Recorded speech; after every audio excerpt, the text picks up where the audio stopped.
پیارے بچوں، السلام علیکم۔ میں آپ کو آج 7ویں جماعت کی اردو کتاب سے ایک سبق پڑھانے جا رہی ہوں۔ ہمارا آج کا سبق ہے بھلے اور برے کی پہچان۔ تو بچوں، میں اونچی آواز میں پڑھوں گی، آپ اپنی کتاب سامنے رکھیں اور کتاب پہ آپ نظر رکھیں اور ساتھ ساتھ آپ دیکھیں گے کہ میں کس طرح سے پڑھوں گی۔ آپ کو اسی طرح سے پھر پڑھنا ہے اور یاد کرنا ہے۔ نیک آدمی اپنے دشمنوں کے ساتھ وہ سلوک کرتے ہیں جو چندن کلہاڑی کے ساتھ کرتا ہے۔ کلہاڑی اسے کاٹتی ہے مگر وہ اس کی دھار کو خوشبودار کر دیتا ہے۔ اس لیے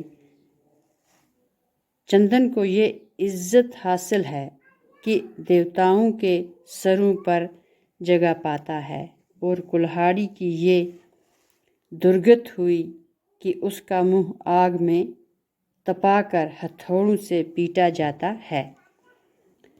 بھلے آدمی سادہ مزاج رکھتے ہیں اور جو کچھ خدا نے دیا ہے اس پر راضی رہتے ہیں۔ دنیا کی خواہشوں سے آزاد ہوتے ہیں، ہر حال میں خوش رہتے ہیں اور فیاضی کے لیے مشہور ہوتے ہیں۔ سب کے ساتھ محبت اور شفقت سے پیش آتے ہیں، کسی سے دشمنی نہیں رکھتے، حرص اور لالچ کی ان کو ہوا نہیں لگتی، بغض اور حسد کا ان پر سایہ نہیں پڑتا۔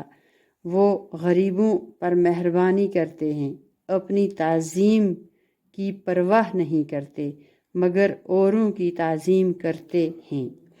کسی سے ایسی بات نہیں کہتے جو اس کو بری معلوم ہو۔ وہ اپنے قول کے سچے ہوتے ہیں، ان کو خدا پرستی اور انسان کے ساتھ بھلائی کرنے کی لو لگی ہوتی ہے۔ بلا شبہ ایسے ہی آدمی کو خدا رسیدہ کہنا چاہیے۔ تو بچوں، یہ میں نے آپ کی اردو کتاب سے جو سبق پڑھا ہے، اس میں چند الفاظ ہیں جن کے نیچے میں نے نشان رکھا ہے۔ تھوڑے مشکل الفاظ ہیں، ان کے میں آپ کو ساتھ ساتھ معنی بھی بتاؤں گی۔ نیک آدمی اپنے دشمنوں کے ساتھ وہ سلوک کرتے ہیں۔ سلوک کیا ہوا؟ سلوک ہو گیا برتاؤ، جو چندن کلہاڑی کے ساتھ کرتا ہے۔ کلہاڑی اسے کاٹتی ہے مگر وہ اس کی دھار کو خوشبودار کر دیتا ہے۔ اس لیے چندن کو یہ عزت حاصل ہے کہ دیوتاؤں کے سروں پر جگہ پاتا ہے، اور کلہاڑی کی یہ درگت ہوئی کہ اس کا منہ آگ میں تپا کر ہتھوڑوں سے پیٹا جاتا ہے۔ درگت کہتے ہیں خراب حالت، یعنی کلہاڑی جو ہے اس کی خراب حالت ہوتی ہے۔ بھلے آدمی سادہ مزاج رکھتے ہیں، بھلے آدمی ہوئے اچھے آدمی، اور جو کچھ خدا نے دیا ہے اس پر راضی رہتے ہیں۔ دنیا کی خواہشوں سے آزاد ہوتے ہیں، ہر حال میں خوش رہتے ہیں اور فیاضی کے لیے مشہور ہوتے ہیں۔ سب کے ساتھ محبت اور شفقت سے پیش آتے ہیں۔ محبت اور شفقت بھی محبت کو کہتے ہیں، مہربانی کو کہتے ہیں، جو کسی پر مہربانی کرے۔ کسی سے دشمنی نہیں رکھتے، حرص اور لالچ کی ان کو ہوا نہیں لگتی، بغض اور حسد کا ان پر سایہ نہیں پڑتا۔ یعنی کسی سے وہ بغض نہیں رکھتے ہیں اور حسد نہیں رکھتے۔ حسد یعنی کسی سے جلن ہوتی ہے۔ حسد ہوا کسی کے ساتھ جلن ہونی، کسی کے ساتھ بغض رکھنا۔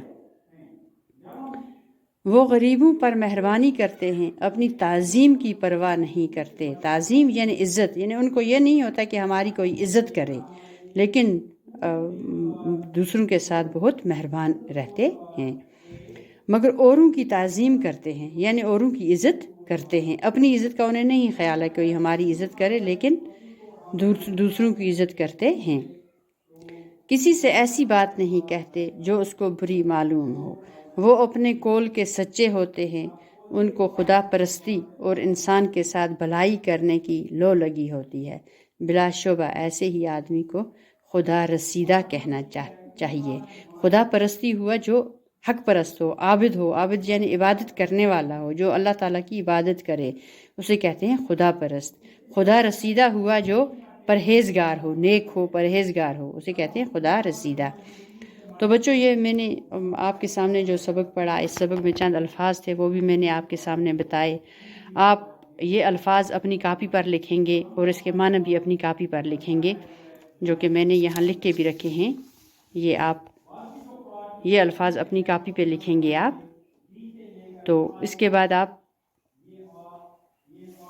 اچھی طرح سے یہ سبق یاد کریں گے تاکہ آپ سبق پڑھنا اچھی طرح سے پڑھ سکیں اور خود بعد میں لکھ سکیں. پہلے آپ پڑھیں گے، پھر آپ خود اپنی رف کاپی نکال کے اس پہ یہ سبق لکھیں گے اور ایک پیج لکھیں گے. جو آپ یہاں صفحہ لکھتے تھے نا اسکول میں، اسی طرح سے ایک ایک صفحہ گھر میں بیٹھ کر لکھیں گے. تو آج کے لیے اتنا ہی. خدا حافظ.